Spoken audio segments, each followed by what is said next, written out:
And I thank Dave Moldover for making it all happen. So Kay has been in a lot of my classes, as some of you have, and we've spent a lot of time. And she, as some of you know from maybe the intros of the judges yesterday, I'm super passionate about where we came from and about how we got to where we are today. And along the way, I have a pretty good memory for storytelling, and I have a pretty good memory for people that came before and what they did and what they accomplished. So I try to always, when I introduce the judges, there's no notes, I just remember lots about who they are. Kay said, I would really love you to do a little history of West Coast Swing. Now, this is scary, I have to tell you. I haven't been afraid to teach a class in 28 years. A little quick thing about me, because people are still walking in. So I started dancing in 1985. And so 31 years I've been doing this. The first couples dance I ever did was East Coast Swing.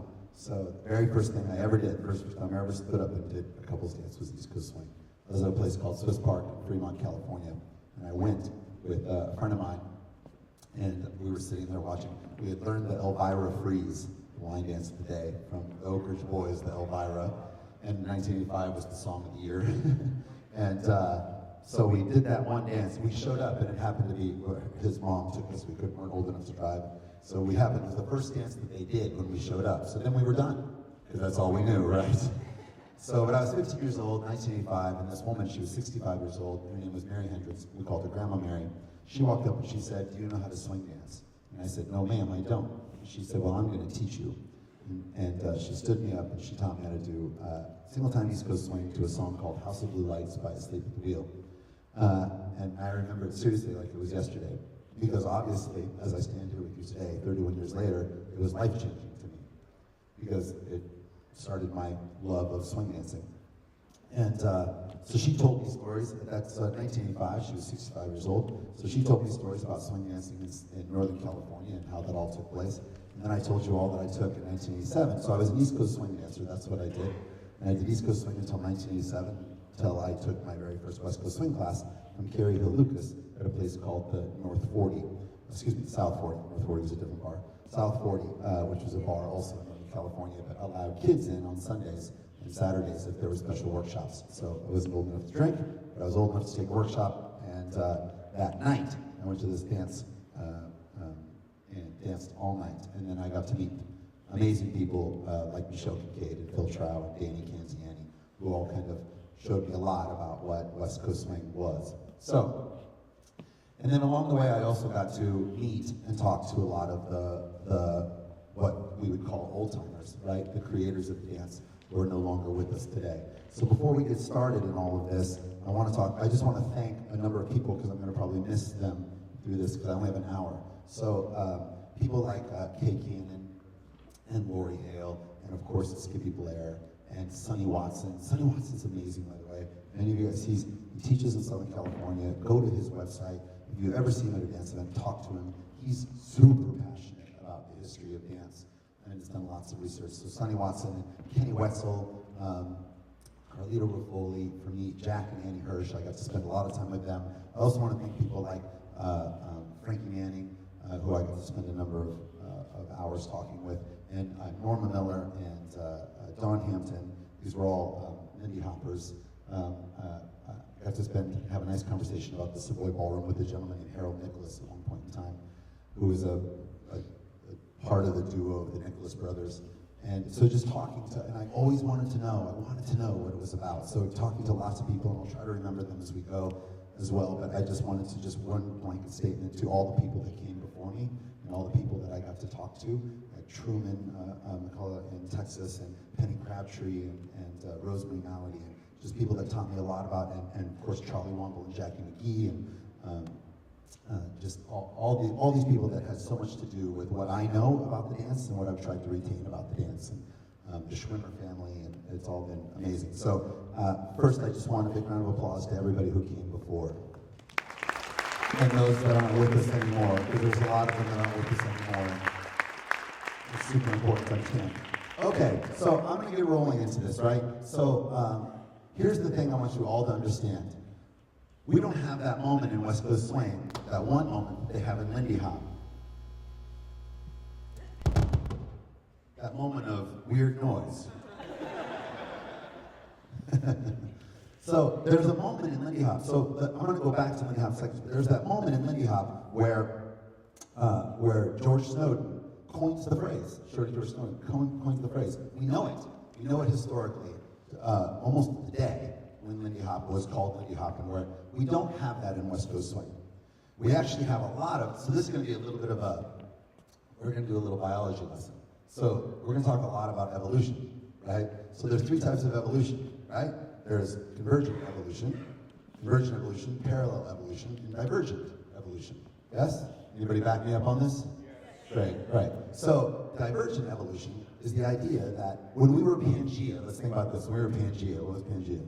We were all one big supercontinent, right? And it was all just one continent. We were Pangea, right? There was lots of organisms, right? Lots of animals and organisms that lived on Pangea. And as the continents separated, you could imagine that like animals would have adapted and evolved on different continents at the same time. And they would have similar characteristics, but slightly be different as they adapted to whatever those new environments were. But they started in one place. As they spread apart, they grew to be other things with similar characteristics, right? That's called divergent evolution. Y'all with me on this at 11 o'clock in the morning on Sunday, when you all have been dancing since 5 a.m., right? So then there's also parallel evolution. So parallel evolution is the idea that, can we kill that? There we go. Parallel evolution is the idea that 2 things can grow to be super similar, but have no like ancestor, right? So we can even say something like there's characteristics that are similar in salsa to West Coast Swing, but they don't come from the same beast, right? They don't come from the same dance origin, right? And then we have convergent evolution, which means that 2 things grow, right, separately, and then at some point they have characteristics that converge. Okay, so there you go. There's your biology lesson. there's the Reader's Digest version of evolution. So what we have in West Coast Swing is divergent evolution, right? So the idea that we all come from one common ancestor. All the forms of swing come from one common ancestor, and that's Lindy Hop. So from there, what we can see is if New York, is if the Savoy Ballroom was Pangea, right? So we can see who left and who moved, right? Who separated from New York to the different regions that created hot pockets of swing, right? So I don't know if any of you ever thought about why Shag is just like right there in the Carolinas, and why North Dallas Bush and Houston Whip, why there's such a strong swing community in Texas, and why there was the West Coast Swing and such a strong swing community in California, right? But they all kind of grew at the same time and from the same place, in Oklahoma and St. Louis and Washington, D.C., right? So all of these there's hot pockets of swing that occurred, right? And you can trace it to the people, right? Or the reason why it transferred to those areas. Like, why isn't West Coast Swing gigantic in Montana, right? Because it didn't grow there, right? And we can talk about why that all happened. By the way, no offense to Montana. Like, I love Montana. All right, so anyways, 1927, right? Charles Lindbergh flies over the Atlantic Ocean. All over the newspapers is Lucky Lindy Hop's Atlantic, right? So as Lucky Lindy Hop's Atlantic, right, that's what they're calling it, the gentleman by the name of George Snowden, whose nickname was Shorty George, he was a very good dancer of dances like the Black Bottom and the Charleston and Big Apple and things like that. He put a dance together, right, and won a dance contest. And he won a dance contest, and when asked what he called the dance, he said, I call it the Lindy Hop. This is just days later, right after Charles Lindbergh's flight over the Atlantic. Now that's nothing new, right? That's been happening our whole life. When I was a kid, the Cabbage Patch doll was a really big deal. Does anybody remember when you couldn't get a Cabbage Patch doll and it was all over in the news that it was like, there's a 5-month waiting list to get a Cabbage Patch doll. So we had a dance, and what do we call it? The Cabbage Patch. The big movie of the day, one of the big movies of the day when I was a kid was Roger Rabbit.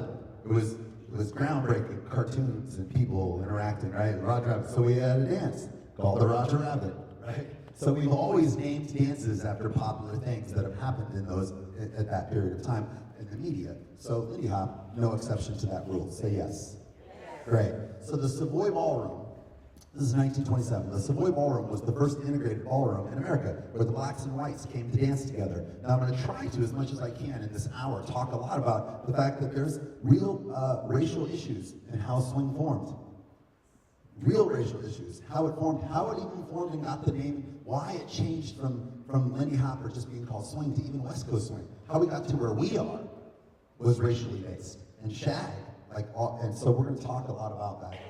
So, but the whites and the blacks, they came together at the Savoy Ballroom, and it was amazing. I had the privilege of dancing in the Broadway musical Swing, and so we did a lot of research on that. And I did a lot of research, and I would teach a history of black and white dancing and swing dancing at the Children's Museum in New York. I did a number of lectures there. And but in researching and talking to people in the late 90s that were still with us, lots of them gone now, to find out what it meant to dance in the Savoy Ballroom, it was crazy because imagine in 1927, the whites and the blacks couldn't go together at Carnegie Hall, and they couldn't go to Roseland Ballroom, but they could go up to Harlem to the Savoy and dance together. That's pretty cool, right? So, and from there, swing was born. Now, swing is a rhythm, not a dance. You all know that, right? Swing is a rhythm, not a dance. I'm not going to do a musicality class, but just so you know, swing is a rhythm, not a dance. There's no dance called swing. There's West Coast swing, East Coast swing, Lindy Hop, North Dallas Bush, Houston Whip, Carolina Shag, St. Louis Shag, Collegiate Shag, Balboa, Lindy, Flying Lindy, Bop, Jitterbug. There's lots of jive, rock and roll, boog. There's lots of things that have a heritage to the swing era and to Lindy Hop. But swing is a rhythm. Swing is a rhythm, not a dance. Cha-cha is a rhythm, not a dance. Actually, wait a second. Let's name the dance after the rhythm. That's what they did. They named the dance after the rhythm. Cha-cha was a rhythm, they named the dance after it. Mambo was a rhythm, they named that dance after it. Salsa is something you put on chips. So, I'm quoting Tito Puentes, I'm sorry. Anyways, so we have Lindy Hop. Now, Lindy Hop happens. Now, the way Lindy Hop happened is it was a competitive dance. You know, Norma Miller said people would come and they would watch us dance in the Savoy Ballroom. They would watch us dance. And then they would try to do it. But what they didn't understand is we were doing choreographed steps to compete against each other. We weren't freestyling. The masses didn't do Lindy Hop.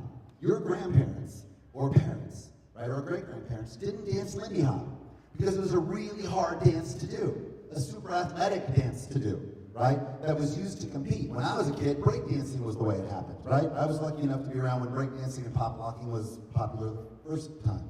So, you know, we would go to a high school dance or a middle school dance, right? And you'd be dancing with your girl, having a good time, right? Whatever. And then a challenge circle would break out. And everyone would get in the circle, right? And guys would, you know, pop and challenge each other. And the next guy would come out, you know, pop, lock, whatever, and challenge and break dance. And we go back and forth, right? We would challenge each other in this circle. Say yes if you know what I'm talking about. Great. So then I'd go back to my girlfriend. I wouldn't be like, hey, come on, girl. No, back to whatever I was doing, right? So at the Savoy Ballroom, they were doing Charleston, right? So they were doing Charleston. So there's kind of the white person's version of Charleston, right?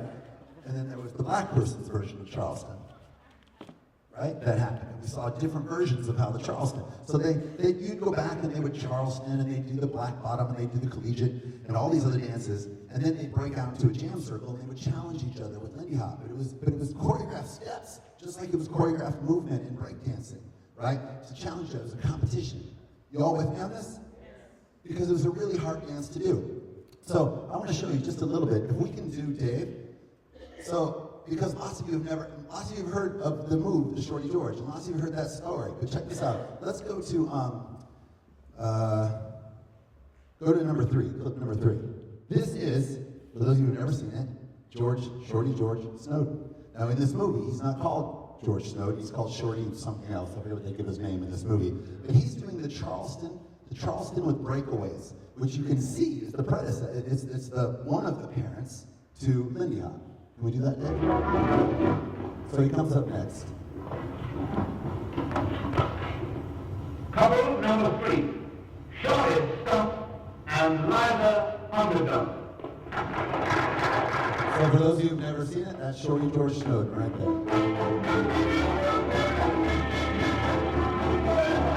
Now that's not Lindy Hop, that's Charleston and Charleston breakaways.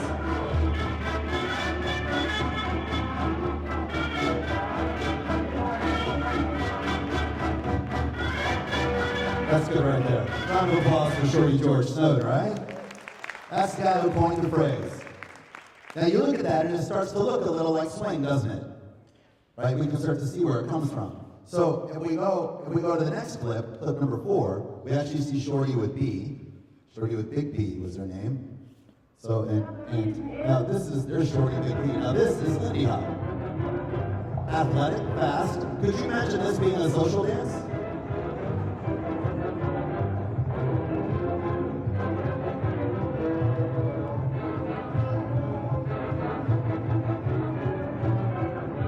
All right, go ahead and stop. Okay, thanks. So imagine a whole dance floor of people doing that socially. No. Right? So what happens is, like, Whitey's Lindy Hopper was formed. Now, Whitey's Lindy Hoppers, there was a gentleman named Whitey. He was a black gentleman with a white streak in his hair. That's why they called him Whitey. And he put a bunch of these kids from the Savoy together, and he called them Whitey's Lindy Hoppers. And he toured them all over the world. He was a manager. And so the whole world got to see Whitey's Lindy Hoppers. So the whole world got to see Lindy Hop, right? And they put them in the movies, did all kinds of stuff. And usually, right, what it was something like it was a dinner theater, and the whites were all having dinner, whatever, and the band leaders were playing, whatever, and the kitchen staff and the wait staff, who of course were all black, would be watching, and then they couldn't help themselves, and they burst into dance. And that's how it was set up most of the time in the movies for that time. People got to see Lindy Hop. So let's just so you can get a little clip of it. Let's show you clip number 5. This is from Hot Chocolate. This is Whitey's Lindy Hoppers right here. The overcoat with a hat is Frankie Manning, for those of you who know who Frankie Manning is. So again, this looks super social, right? Like we have a whole ballroom of people doing this stuff, yes? But if you've never seen it, this is Whitey's Lindy Hopper right here.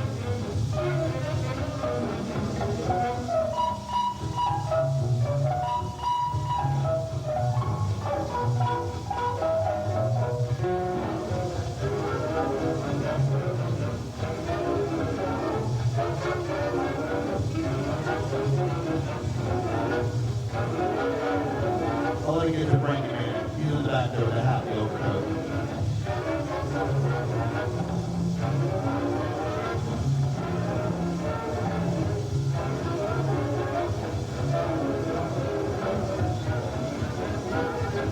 In this clip, we have Leon James, Al Pence, Norma Miller, Frankie Manning. There he is. Give it up for Frankie Manning. Yeah. That was called the snatch, that move right there. Good, go ahead and kill it. Yeah, give it up. That's awesome. There's Whitey's Lindy Hoppers. So, now you look at that and you think, yeah, that looks exactly like West Coast Swing. No, right? But here's the thing about big band swing music, and this is really important for us to know. Big band swing music, it was the first pop music of its day. First pop music ever. So what's pop stand for? Popular, right? It was the first mass-produced music, right? That you could hear on the radio. There would actually start to be things like records. You would see it in the movies and the shorts, right? That were happening at the movie theaters. So big band swing, Benny Goodman was Justin Bieber of his day, right? So when we think about big band swing, we think about our parents or our grandparents listening to it.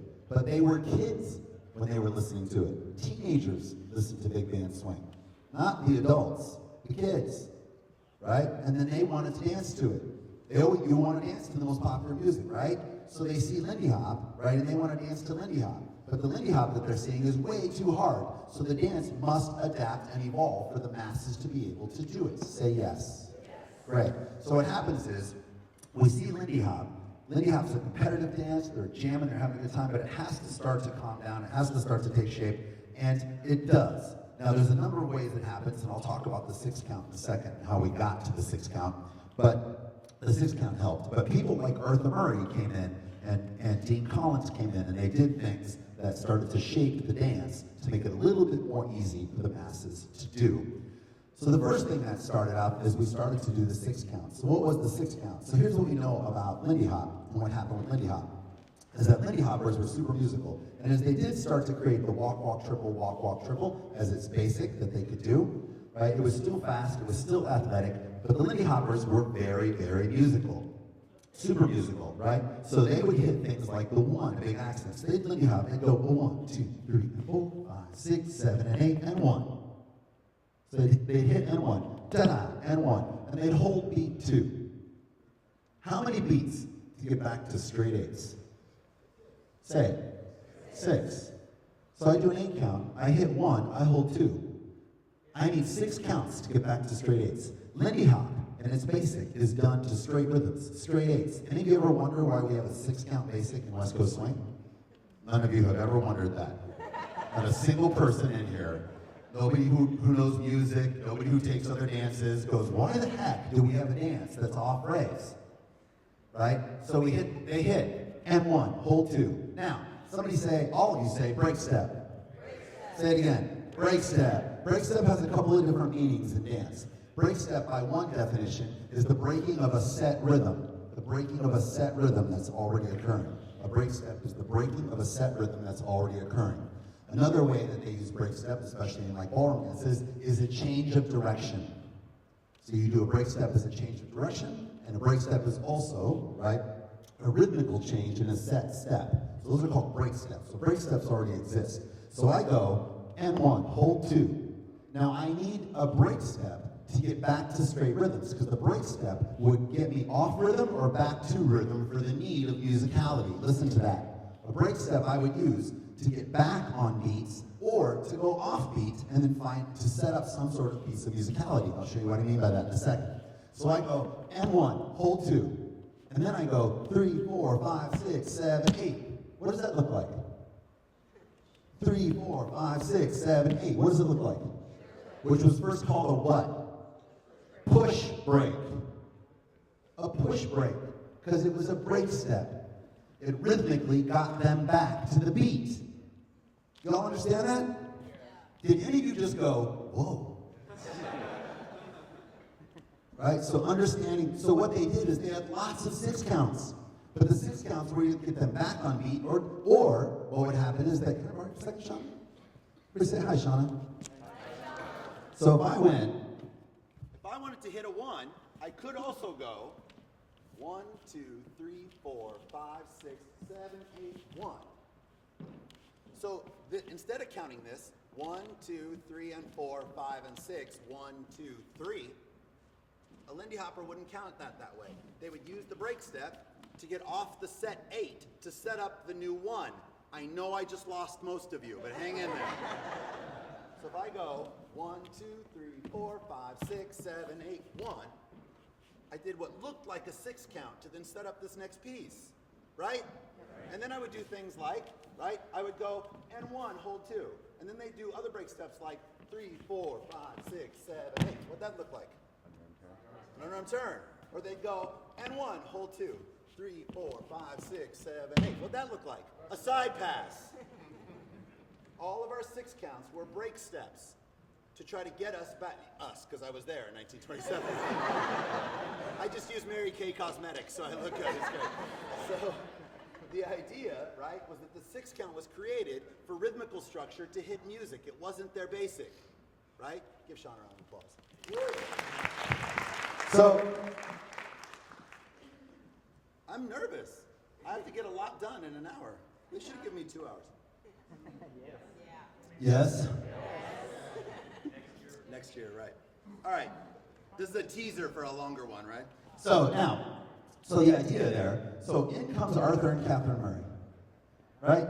So Arthur and Catherine, they want to teach this to the masses because the masses want to learn it, right? So Arthur Murray always believed, Arthur and his wife Catherine always believed that if I can relate a new dance to something you already know, you'll learn it faster. If I can take something you already know and I can relate it to something new, you'll learn it faster. So they already had, so they analyze the dance and they see that there's 6 counts, right? There's 6 count steps in it. He already has a 6 count. What is it?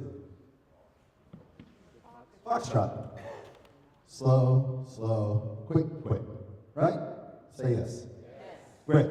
Now, in that though, the reason why it goes slow, slow, quick, quick, and then when you get to silver level, what does it do? Slow, quick, quick, slow, quick, quick. They take the slow out, so it matches the music perfectly, right?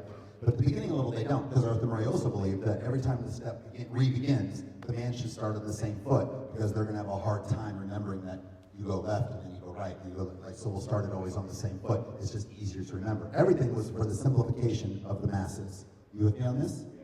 So he takes slow, slow, quick, quick, and he analyzes the dance, and he sees a couple of different things that are happening. And he sees them rocking a lot when they're in the jam circles, right? And he'll see them rock a lot when they're in the jam circles, as they're ready to jump into the jam. And then they'll see people do something called the jockey step. So the jockey step is really just a Charleston, basic, looks like this, in closed position. But as they do the jockey steps, it's called the jockey step because they would be jockeying into position to let everybody know in the jam circle they were going to be the next couple that goes out. So they'd be jockeying into position. So he took this jockey step and he made it. And what is this? What is this dance? Single time East Coast swing, right? And the 6-count was born. The 6-count basic was born. So, East Coast swing, all of it. Now, they didn't call it East Coast swing at the time, right? The first time it's syllabatized for Arthur Murray, they called it rock and roll. That's the first time. The second time it was syllabatized, they called it Western swing. They had Western swing and Eastern swing, but I'll get to that in a minute. So, but first they called it rock and roll. So, but at that point, it was just, they did just call it swing first, right? Because they really couldn't call it Lindy Hop because it wasn't Lindy Hop, so they called it swing. And it was just that single time. And then as the music would change or slow up, they would add the triple rhythms that occurred. Does that make sense? So the singles and the doubles and the triples all came off of the same basic. Nod your heads if you get that. Yes? Cool. So, and by the way, for the longest time in the syllabus of Arthur Murray, the first starter step was exactly the same for East Coast swing as it was for West Coast swing. Because again, Arthur Murray believed if you can take from one and give to the other, people will learn faster. It wasn't until later, into the 40s, that they changed the starter step for what would become West Coast swing. Okay, 1932, Dean Collins from New York, first white man to ever win Best Lindy Hopper at the Savoy Ballroom, but in the 30s. But in the later 30s, he moves to California. So Dean Collins moves to California. And he has a slightly different, he has his own style of Lindy Hop, right? He has his own style of Lindy Hop. He moves to California. He's hoping to get into the movies. And Dean Collins would tell you that he had nothing to do with the invention of West Coast swing. He would tell you that. He died in 1984. But I was very fortunate to know lots of people that were around him. And I've spoken to people like Gene Galaz, who was one of his dancers. And he always famously said, there's only two kinds of swing. And he said this well into the 80s. There's only two kinds of swing, good and bad. So, so when said, did you create West Coast swing? Or no. He was just a swing dancer. He did Lindy Hop. That's what he did. He just did his version of it, right? So, but his version of it was a little bit more calm, a little bit more, less of the throws and the aerials. So much so, how he took his dance and he brought it to LA. He put a dance team together, the Dean Collins dancers, and they did lots of movies together, right? And so they did what they called Lindy Hop, but it started to look like, let's go to clip number 7. Now they would have said this is Lindy Hop. You'll see it's going to start to look a little different than what we saw from Whitey's Lindy Hoppers.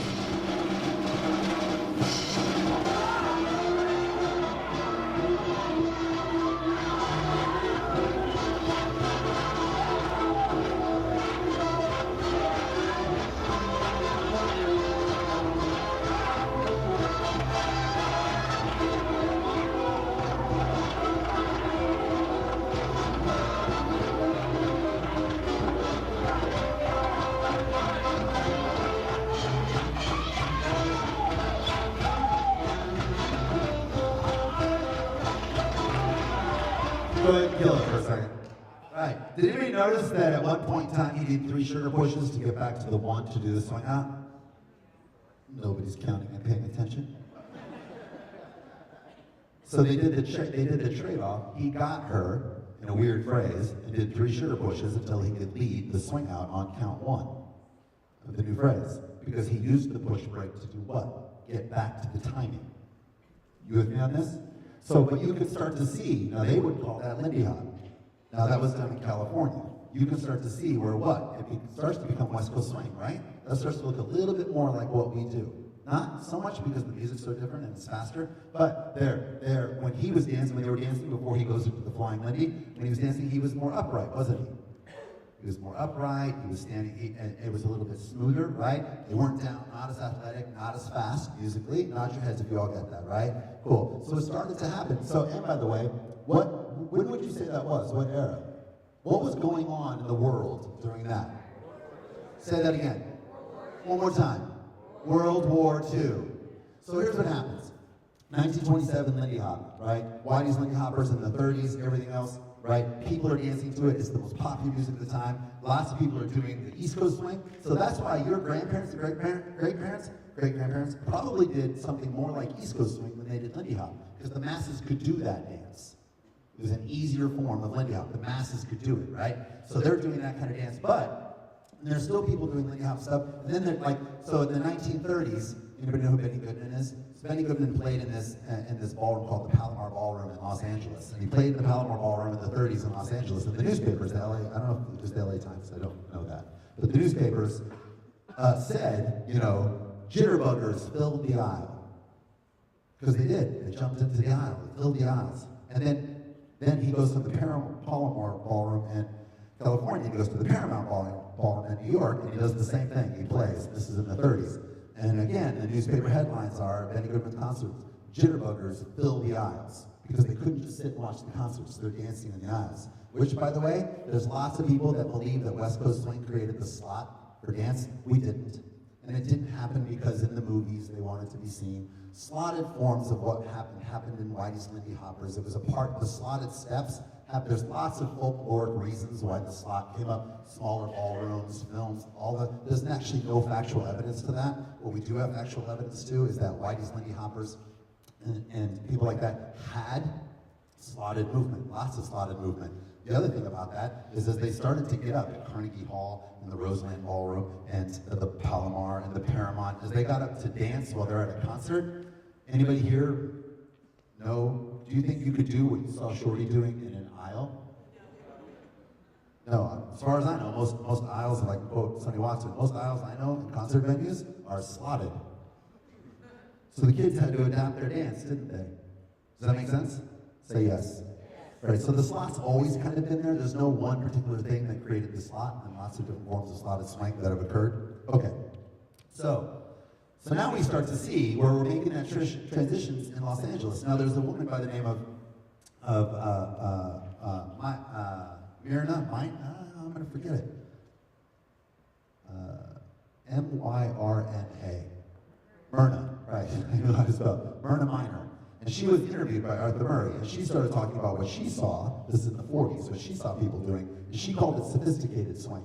And the reason why she called it sophisticated swing is because what the black dancers were doing, they couldn't sell to the white community at places like Arthur Murray. The white community wouldn't want to do that crazy, overly athletic dance that they saw the blacks doing, right, in the newsreels and stuff. So they had to not only make it look a little bit different, but they had to call it something else, right? So what we start to see them doing starts to transition into what was first called sophisticated swing. The first time it was called sophisticated swing is because she was interviewed by Arthur Murray, and in that interview she said, what I see looks like sophisticated swing, and that kind of stuck for a little while. So West Coast swing was first called, what we know to be West Coast swing was first called sophisticated swing. So, but now let's get back to World War II, because that's super important. Because World War II is the breaking up of the continents. Remember that? World War II is the breaking up of the continents that brings us to divergent evolution. Because what happened is soldiers started to go all over the United States, all over the world, right? And lots of soldiers from New York who were dancing Lindy Hop in New York. So they start to move and go all over the place, right? And as they're moving and going all over the place, they bring their dance. It's one of the reasons why jive formulated the way it did, right? I mean, not the ballroom dance the way it is, but jive as it was done in the streets in England was because as our soldiers went over into World War II, right? And they brought the dance there. And one of the reasons why there's all these subsets of swing that happens in Europe that look close to what we do, but a little bit different, is then we left, didn't we? Right? So, and we left, and they tried to recreate what they remembered us doing. And so all of a sudden, a new evolution and adaptation of what they remembered they saw our soldiers doing started to create, and different forms of the dance started to create. So World War II happens. So we're dancing Lindy Hop as a performance dance, right, in the 20s and the 30s. Your parents and grandparents are dancing something that looks more like East Coast swing, although they didn't call it that at the time. Jitterbug starts to be coined as a phrase that is a big umbrella that encompasses all forms of fast swing. And people are starting to move, and soldiers are starting to sign up to go to war. So World War II happens, right, and soldiers come home. A couple of things that happened to big band swing that changed our dance, right? So after World War II, the bands unionized. When the bands unionized, big ballrooms could no longer afford, the smaller ballrooms could no longer afford to pay the bands their union rates. And things like television started to occur, and people started to have babies, and we had the baby boomer. So as the baby boomer era started to occur after World War II, the bands unionized, television, film became more prevalent, different forms of media. The ballroom era started to die. The big band ballroom era started to die.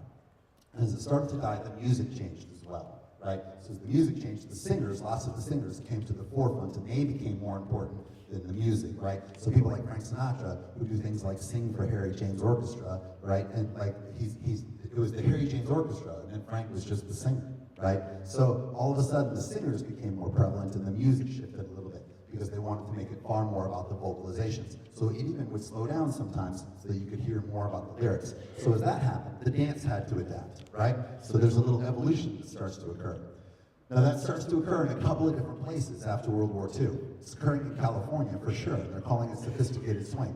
So it's also occurring in Texas. Now why is it occurring in Texas? It's occurring in Texas because lots of soldiers coming home spent time in San Diego and Long Beach to train before they went off to war, and then came back.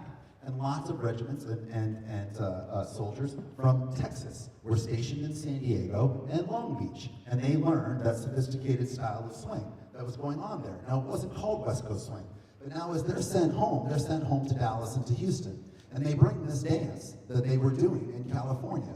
The difference is that in California, they were dancing to jazz, and they were dancing to more of that Frank Sinatra type vibe. And it was kind of fast, right? We're still into the 150s, 160s. But in Texas, in the day, now this is like, mid 40s to late 40s, Texas, when you went to the bars, the most popular music done in the clubs there was blues music, right? So it was much slower. So the dance evolved subtly differently because it had to evolve because the music was different. So all of a sudden, a new evolution is starting to occur, right, in Texas. A new evolution from the same origin is starting to occur in Texas because the dance is different. So we have soldiers leaving New York. We have people like Dean Collins going to California. Dean Collins creates his different style in California of Lindy Hop. From there, soldiers are there. We start to see Dean Collins type dancing in lots of the USO movies, right? So it's being very prevalent there. People want to do it. We have soldiers coming back from the war. They're stationed through San Diego, through Long Beach. They go home to Texas,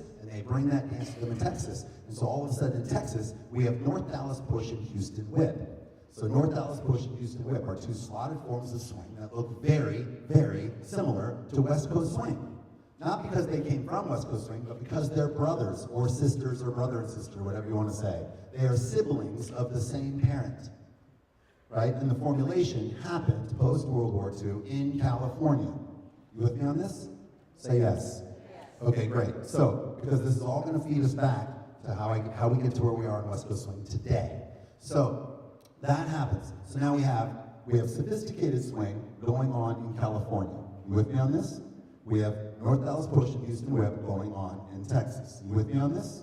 Yes, another big important element to how we dance West Coast swing is Carolina Shag. So Carolina Shag, which had a huge influence on West Coast swing, a gentleman by the name of Charlie Fitzgerald. He was from Harlem. He was a black restaurateur from Harlem, moves to North Myrtle Beach. He opens up a place called Charlie's Place. Charlie's Place is a mile off the beach, and it's in an area they call the Hill. Now, they call it the Hill now. Back then, they called it the N-word Hill. That was called. You go up to the N-word Hill. Obviously, they wouldn't say N-word, right? They would say the word. But we now just say the Hill. So the Hill was where all the black clubs were, and it's where all of the maintenance people and the maids and everybody else lived up on the hill, right? And so they had their juke joints there. Now Charlie comes from the Savoy. What do you know about the Savoy? Say it again. Integration. The Savoy's integrated. So that's already in Charlie's makeup, isn't it? So Charlie lets his club. Now imagine this. Imagine this, right? North Myrtle Beach in the late 40s, having an integrated club. That's crazy. So Charlie opens up Charlie's Place, and it's a juke joint. It means it has a jukebox, right? Now it's part of the Chitlin circuit. Some very famous people would go and do concerts there, but it was really about the jukebox. At the time, they played race music. Race music became R&B when it became politically incorrect to call it race music anymore, but it was first called race music, and then it was called R&B. So they played race music at Charlie's Place, in the juke joint, in the jukebox, right? And Charlie said blacks and whites can come too. Now, in the South, in the late 40s, there's beach clubs all up and down Myrtle Beach.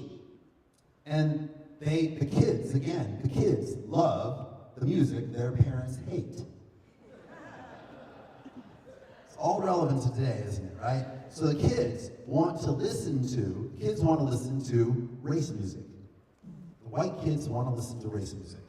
So the white kids want to listen to race music, and so people like Harry Driver and Chicken Hicks and Big George Lineberry, they decided they were going to go up to Charlie's Place. Now what's really important about that is they decided to go to Charlie's Place, but none of the girls go to Charlie's Place. Because the white girls at those beach clubs, no way are they going to a black club up on the hill. But the white guys go up. They go up there, and there's a waitress that Charlie Fitzgerald brought down, she would have said she was a swing dancer, a jitterbugger, a Lindy Hopper. She would have said that. But she danced a very sexy style, a very provocative style of Lindy Hop that fit to race music. It was so provocative that they nicknamed her Shag. Her name was Shag. Now, unfortunately, I don't have the picture of Shag. There are pictures of Shag.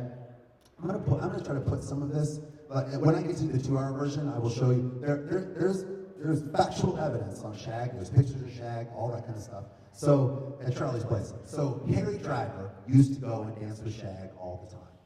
So Chicken Hicks, Harry Driver, but Harry Driver was the best. And Harry Driver would dance. So they would all go to this club and they would learn all these steps. I know. It annoys me that you're telling me that there's 15 minutes left or whatever it is, because I'm not there yet. So they would do Shag. Now, what's interesting about Shag is the white guys would bring those steps back to the white beach clubs, wouldn't they? But what didn't the girls know? The steps. So the guys basically said, keep your basic, all do the steps. And if you've ever seen Shag, it's a man's dance. The man does everything, the lady keeps the basic. You with me on this? Evolution. Understanding how that evolves. But so that dance was evolving in the late 40s. At the same time, sophisticated swing was evolving. At the same time, North Alice Bush and Houston Webb was evolving, right? And we still have the mother of it all, Lindy Hop. So we have 4 real core things going on here. Yes? So West Coast swing, since this is more about the history of West Coast swing, West Coast swing then becomes Western swing. It's syllabatized as rock and roll. First, it was called rock and roll, and then it was called Western swing. Now, Western swing, because it was done in the western part of the United States. And at that point, they also start coining that 6 count as Eastern swing, because I can sell you on 3 contracts at Arthur Murray. You can have the contract where you learn Lindy Hop, where you learn Eastern swing and Western swing for the low price, right? And guess what? The basic, the starter step is the same for all of them, so you can learn it, right? So, Western swing, syllabatized by Arthur Murray, and actually first by Miss Lori Hale. Miss Lori Hale in the late 40s and the 50s starts to write dance books for Arthur Murray, and she calls it Western swing. Now, Western swing looks like clip number 8. This would be called Western swing back in the day. Well, there's a little juke joint on the outside of the come on, I'll get down there. Together we'll have a good time.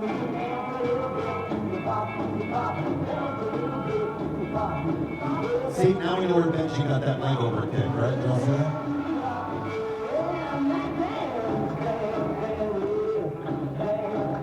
So this was called Western swing.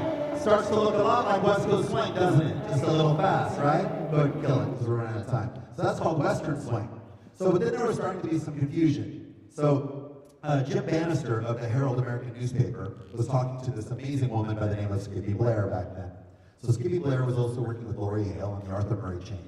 And she credits Jim Bannister for giving her the idea of calling it West Coast swing. Also, there was the Gold West Ballroom. And the Gold West Ballroom in Downey, California, decided to call it West Coast swing as well. so Skippy Blair is kind of credited with coming up with the name. She likes to credit Jim Bannister of the American Herald with coming up with the name, because what was also becoming very popular at the time was Western swing music, like Bob Wills. And people started to think of Western swing as something that was involved more to country Western than the Western part of the United States. So they changed the name to West Coast Swing. But we don't kind of have that moment like with George Snowden, because lots of different people, there are people in San Francisco that say they coined the phrase. There are people in San Diego that say they coined the phrase, right? Because what was really going on at that point is divergent evolution, right? So things were evolving at the same time in different places, and all of those places like to take credit. So for those people that say, you know, San Francisco is where it started, possibly at the exact same time it was starting in LA, at the exact same time it was starting in San Diego. Does that make sense? But San Diego, Long Beach, that part of LA, and San Francisco also had very big military bases, right? So there was lots going on with the soldiers that were starting to create that dance. Nod your heads if you get that. Cool? Got it? So, and then we start to see things like, so this is let's go to clip number 9. So I'm going to fast forward a little bit to the late 70s to the early 80s to get us where we're going now. So we start to see, so now this, so that's Lance Shimon and Marianne Nunez right there, by the way. Now this is the Dean Collins Dancers in 1983. Lance and Marianne at the end. Right there in the middle, right now the tying out, that's Dean Collins. Now he would call this Lindy Hop, but it's slotted, it's upright, and it starts to look a little bit more like what we call West Coast swing. Yes? Cool. All right, so go ahead and kill it. So what happens is in the late 70s into the early 80s, those 4 main styles of swing start to take really crazy, cool, similar shapes, right? So as they take similar shapes, we see Dean Collins and Marianne Nunez, but now, I'm gonna jump a little bit because of time. So in 1979, go to clip number 14. In 1979, we have this going on in North Carolina.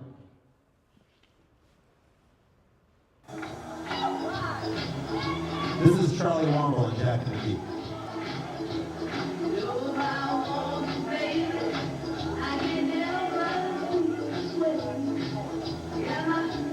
The man doing most of the stuff, right?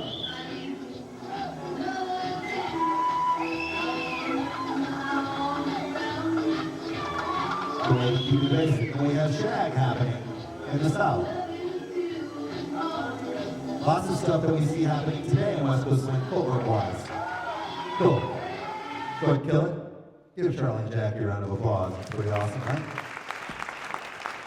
And in Texas, go to clip number 15. Now in Texas, what's cool about Texas is they took it from the blues in the late 70s and early 80s, and they said, we want to dance to disco, but we still want to do that dance that we were doing. You know, it's so funny today we talk today about how they're dancing, you know, that we're not dancing to swing music, that people want to dance to contemporary music. Well, this was contemporary music back in the day, and it was disco, right? So we get, go ahead. So this is Gary Long and Judy Ford.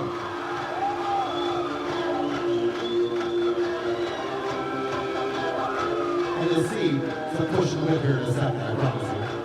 There we go.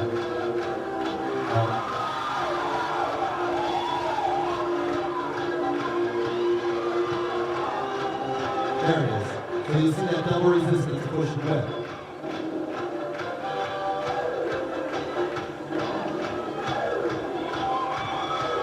Slotted. More upright. Lots of wraps. Now that's important to understand. Lots of wraps. You see all the wraps going on? All the wraps and the ducks? Super important. Cool, go ahead and stop. So what we've seen so far in the late 70s and the early 80s is we see in Carolina lots of footwork, don't we? Right? When you saw the West Coast Swing with Marianne and Lance, and you see lots of pushes and underarm turns and whips and switches, right? Then when you look at Texas, you see lots of wraps and ducks. What are some of the 3 major components we do in West Coast Swing today? We do our swing basic, we do lots of footwork, and we do lots of wraps and ducks, don't we? Because what happened in the late 70s and the early 80s is we all found each other.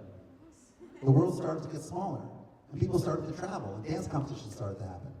So there was a dance in Arizona, the Arizona State Swing Dance Championships that occurred, and that was there was many times, that was one of the first times that Texas and California saw each other.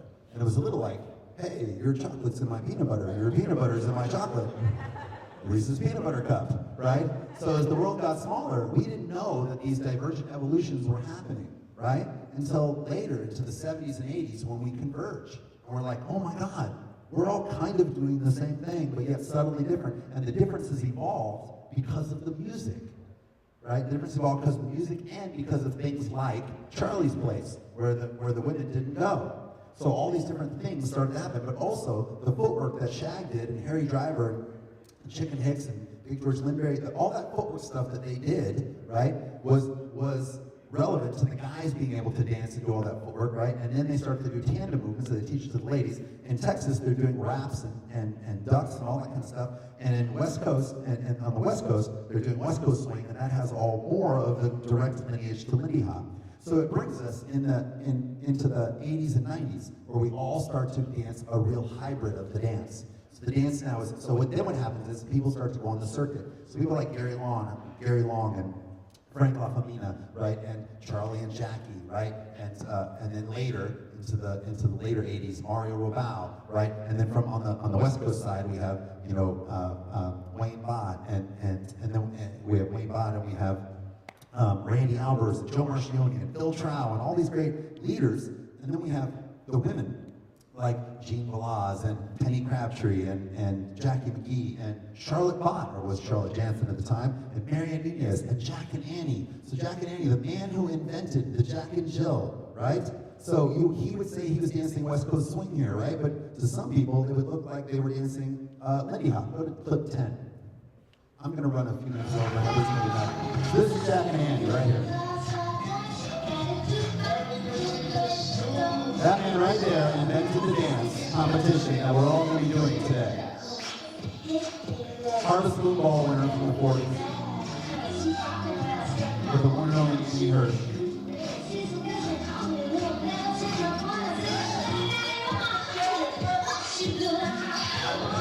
Not much ducks and raps going on, right? But they are starting to do some footwork. Give it up for Jack and Annie, legends, right there. So because there's so much more, I'm leaving big pockets because I don't have as much time. There's big pockets of this, but how do we get to where we are today, right? So then what happens, so into the 80s, we all start to see each other a little bit, right? We all start to see how our dances are similar. So then we get into the 90s. And in the 90s, one of the greatest things ever happened, and I had the privilege of seeing this live, a number of you did in here as well, but I want you to watch this. And we're going to watch all of it, because I'm going to talk you through it. And it is clip number...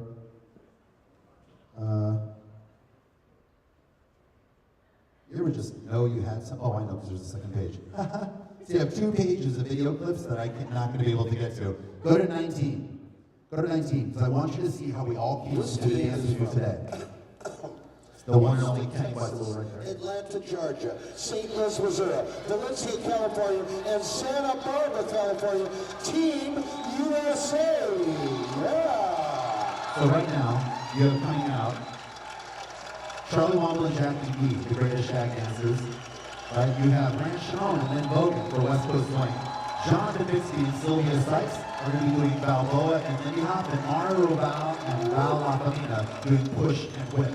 The 4 main styles that created the dance we do today. Watch.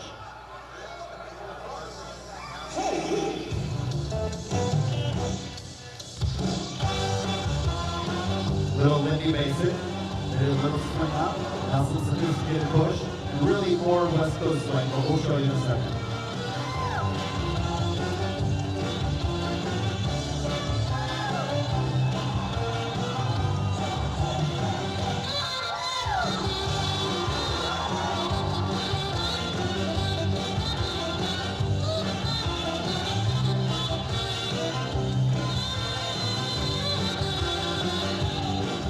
So here we go.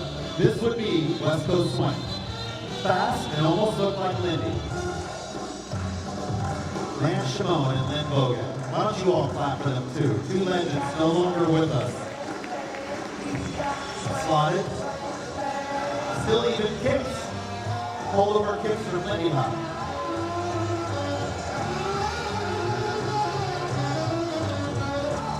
Fast. More in the tradition of sophisticated and Western swing, but definitely West Coast swing.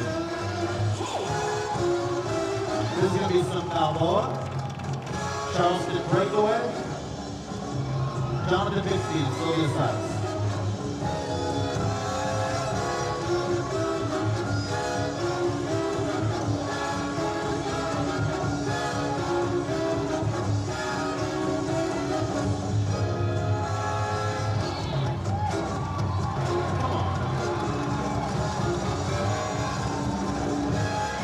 Now we can get a little Texas style. Mario bow and bow off the man.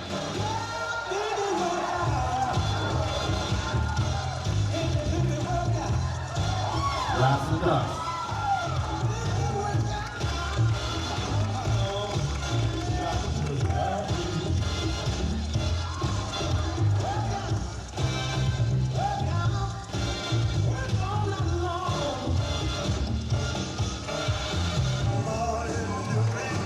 Charlie and Jack. Doing a little shag. And we can see all these dances are sibling of the same dance.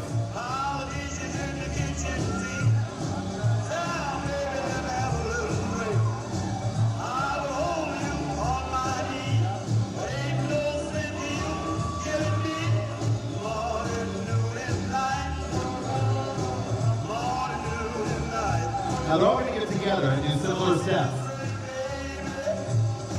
And they're going to start with whip.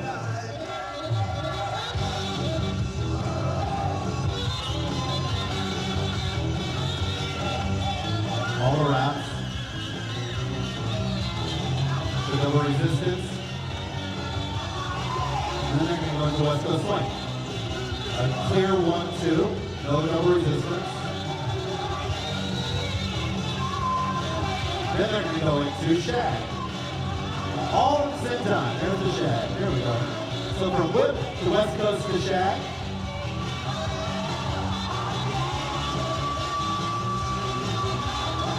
And now they're going to pay homage to what started it all. Come on, put your hands together for this video. Look at this. Back to Lindy Hop.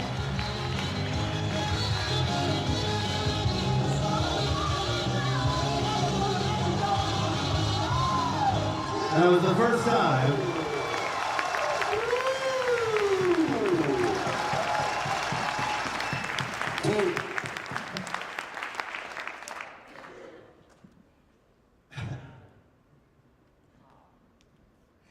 I got to see that live. And for us all to understand where we come from, right? It's a little like a family that didn't know they were family. Like kids getting broken up and growing up, not with each other, and then finding each other, and comparing recipes, and telling stories, and understanding how we're different and how we're similar.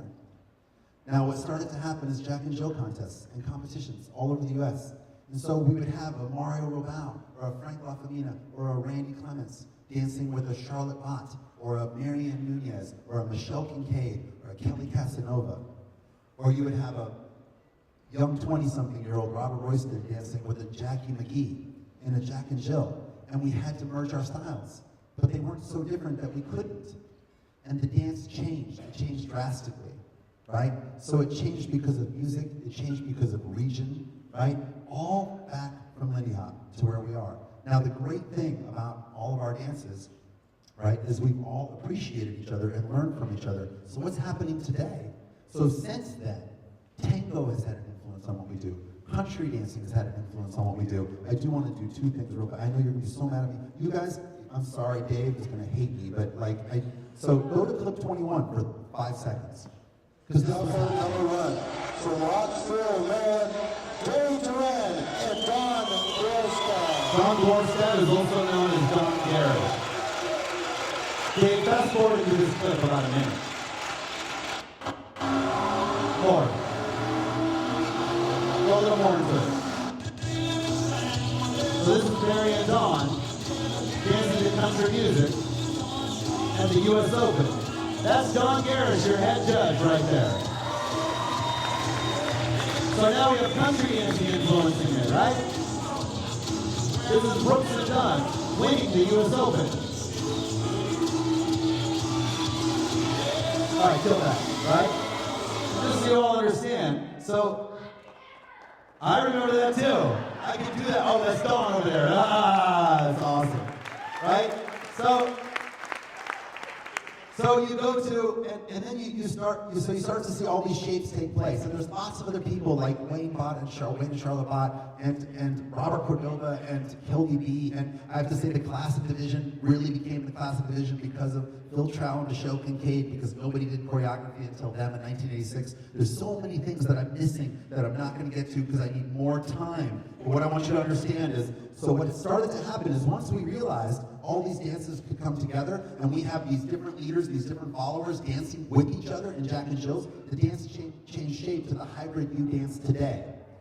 So now we have people, I'm a hybrid. I dance a very Texas, California style. So I spent a lot of time in Texas with Truman and Mario Robau and Penny Crabtree and Rosemary. Kyle dances a very Texas hybrid style, right? So we have people that dance a real crossover shag, right?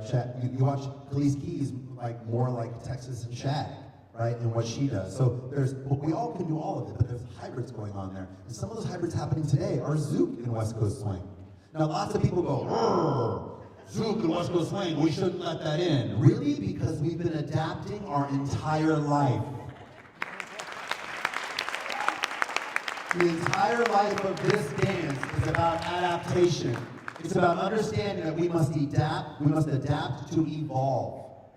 And we continue to evolve and swing continues to grow. So West Coast Swing today is influenced by salsa and zouk and tango and hustle and country dancing and jazz and ballet.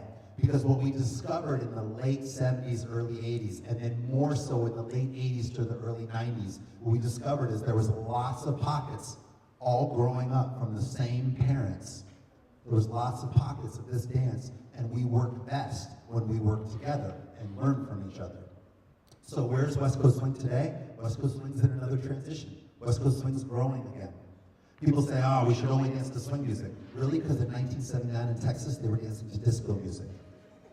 And that wasn't swing music, right? And we've always made that adaptation. So I'm trying to give you the history from 1927 to 2017 in an hour, and that's not going to happen. But hopefully you walk away knowing a little bit more, not just about West Coast Swing, but about swing dancing in general. And there's more to it than this, I promise you. Lots of people are going to send me emails. I know it. Don't send me emails going, well, you know, in San Francisco, blah, blah, blah, and in Tulsa, Oklahoma, da, da, da, and San Diego. I know. I love you all, I know. But I only had an hour.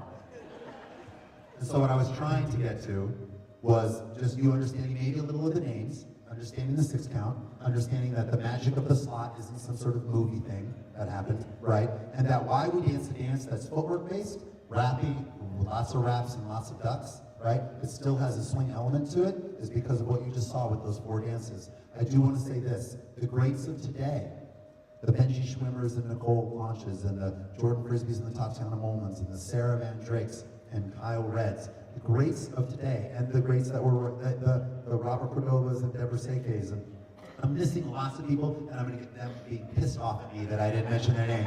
But here's the deal. All the great dancers you watch on YouTube, how about that? All of them, who I love and respect. The greats stay the greats, because in their newest routines, to the most contemporary music, they still pay tribute to those.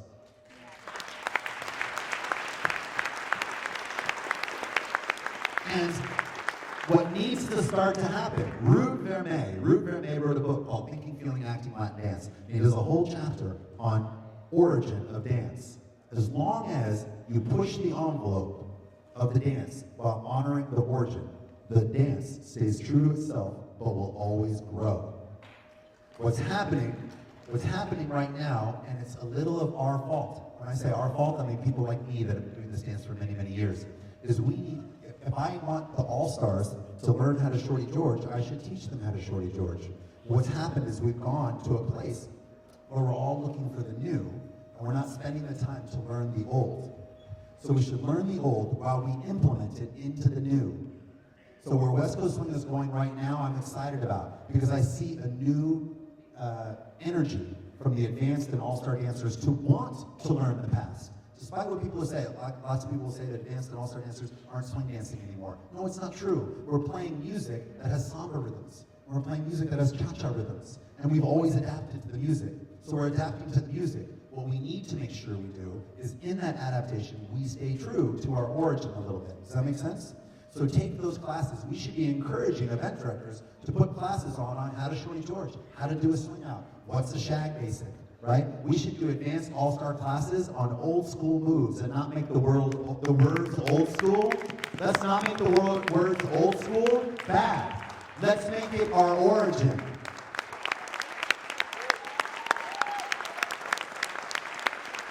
All right. Don't you dare. I don't care. You can cut my pay. Hold on. Listen. I love this dance, and I love everybody who does it. Learn your history. I have 24 clips for YouTube. I'm going to put all of these on my Facebook. All right? There's more to it than that. If you want more of this, tell event directors. My dream is it's not just me sitting up here telling you this, that I have some of those greats that are still alive today sitting up here with me on a much longer session telling you about this. I love you all. I'm sorry, Dave. There's a little bit of your history. I'm done. Thank you. Hey, we're going to make this happen again. Thank you, Robert.